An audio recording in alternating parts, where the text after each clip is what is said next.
Alright, welcome to the unboxing video of Garmin Fenix 6. This is another unboxing, only this time it's with a titanium band.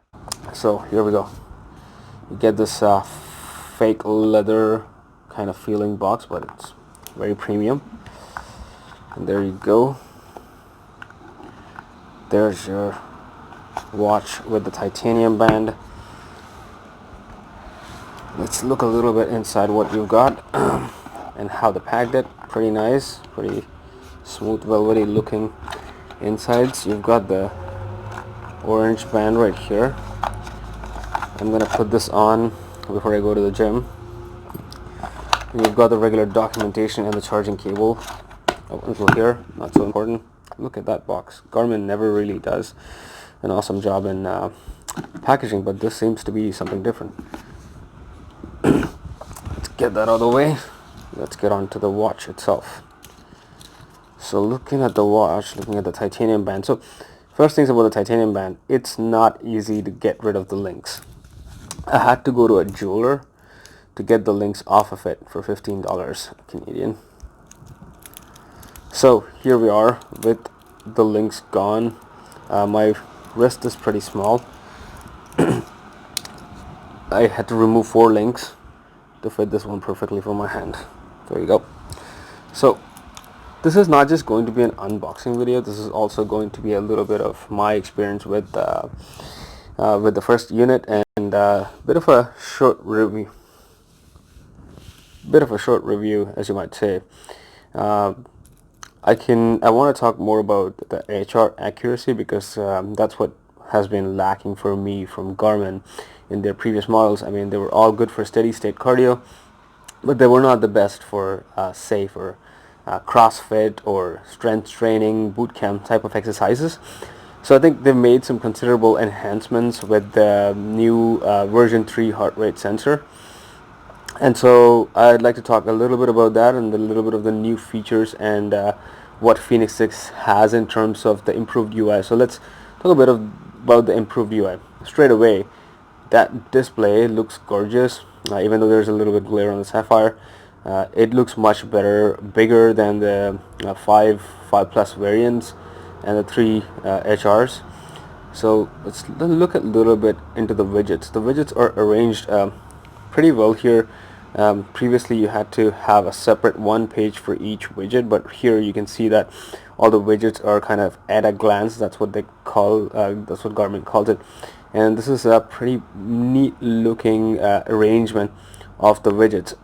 I really like this arrangement. You can switch back to if you don't like how the widgets look, you can just switch back to go to your settings and then just sorry, I think I'm going the wrong way. You could just go to widgets, you can remove the widget glance off, and then here you go. You could get to the older way of looking at Garmin widgets. I like the glance, and then sometimes I'd like to look at the regular one-page widget, so I keep switching back and forth.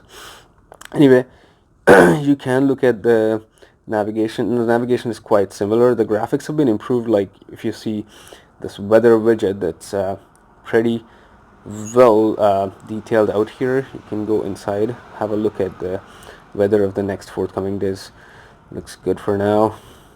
You get to look at the new body battery metric right here. It's fairly accurate, or I wouldn't say accurate, but it's fairly indicative of how you're feeling in the day. You've got the new pulse ox sensor that's right here. So let's test this one out. It takes a while before it gets the reading. That's what I hate the most on this. Otherwise, I don't know about the accuracy of the pulse ox on this watch. I believe it's not too accurate because the regular pulse oximeters are much bigger than the watch itself, and I trust that accuracy over this. So I take the accuracy here with a grain of salt. So getting that out of the way, just a quick look at the music widgets, quick look at the steps, and then the last activity. See, it looks like I'm detraining. That's because I haven't worn the watch in 2 weeks because I've returned my original unit and I've got this one. GPS City Canada has a really good return policy, and they helped me with returning the first unit and getting this upgrade. So shout out for them.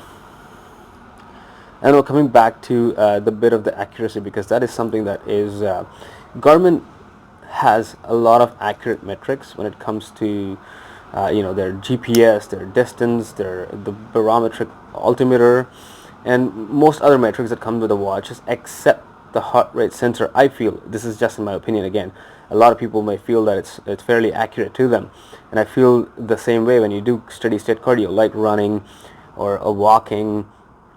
They'll be pretty accurate, 1 or 2 plus minus beats to compared to a chest heart rate sensor.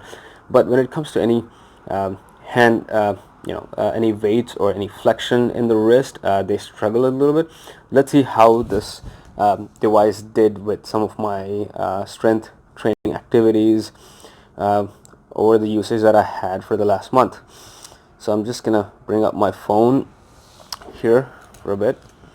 If you see right here, and you go to strength training and you hit the graph details, one thing I'd like to talk about, there's a bug with Garmin devices. Trust me, I don't know if it's just the Garmin devices or it's with the version 3 of the Elevate heart rate sensor here.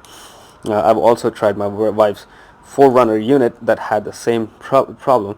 Is when you start the activity, the heart rate is quite high. It doesn't matter if you're really if your heart is actually pounding or if it's slow. It shows 20 to 30 beats over all the time for the first few minutes.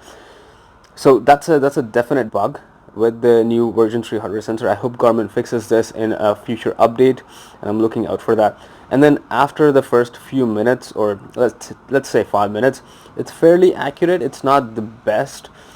I mean, it's not gonna be as accurate as a chest heart rate strap, but it's much better than the previous versions, because the heart rate readings here go back and forth between the sets and the reps, and which makes me believe that it is taking into account the amount of work that I'm putting in. Whereas the previous Garmin watches, like my Fenix 5 Plus or the Fenix 3 HR, they wouldn't have such a fluctuation in heart rate, which is usually the case when you do strength training. So this is fairly close to accurate, except for the first few minutes, which I think is a bug. And again, Garmin, please fix it as soon as possible, please.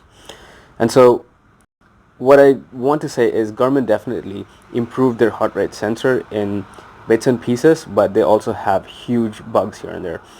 This is fairly the trend with Garmin most of the time is that they put out really good hardware, they put out really good metrics in other departments, in most departments, but then they also have these bugs that sit there for years and years on end with devices.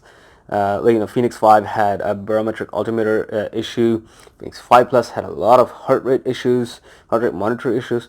So I don't see them fixing that. I don't know why, but Garmin, if you are listening or if you're watching this, please fix your bugs first, and then you can move on to your next iteration. You have hundreds of watches, but please fix your bugs before you move on or release another 10 watches in the next month.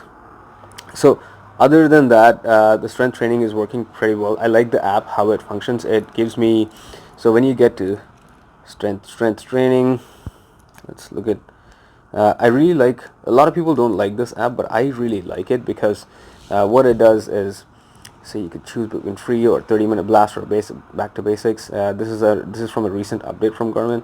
So you go to strength training, you choose your hand, whatever, and then here, if you start a rep, you could start the rep by, or start and stop the rep by hitting this key. You start the activity hitting this key, and once you do every set, it gives you the rest time, and it helps me calculate the rest time between sets and helps me get back to the set before I waste too much time. And it also shows heart rate, it also shows a bunch of metrics you can edit, and you can view your strength training activity. And now getting back to how it works for running. So I'd like to show you some similar metrics when it comes to running. I'd like to show you something close to running. Let's get into some running here. So here you see some running. I don't think this is a pretty good activity because I was just playing soccer here, and so This is just not, and I tracked it as running because Garmin doesn't have soccer. Although you could just design any activity and make it titled as soccer. So this, I think, is a pretty good activity. I did some barefoot running in Victoria. I was just trying out some barefoot running, and this was a result.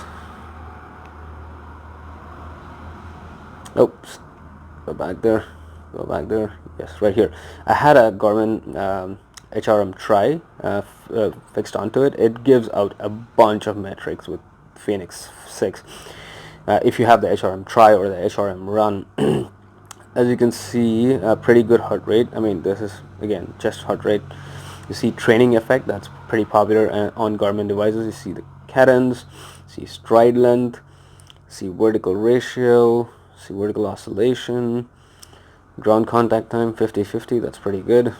Ground contact time, respiration rate, which is a new feature for most new Garmin devices released in 2019, elevation plot, temperature, and then heart rate zones. So it works pretty good with a heart rate strap. Let's try to look for something that I did without a heart rate strap. I think this is the one. Yes.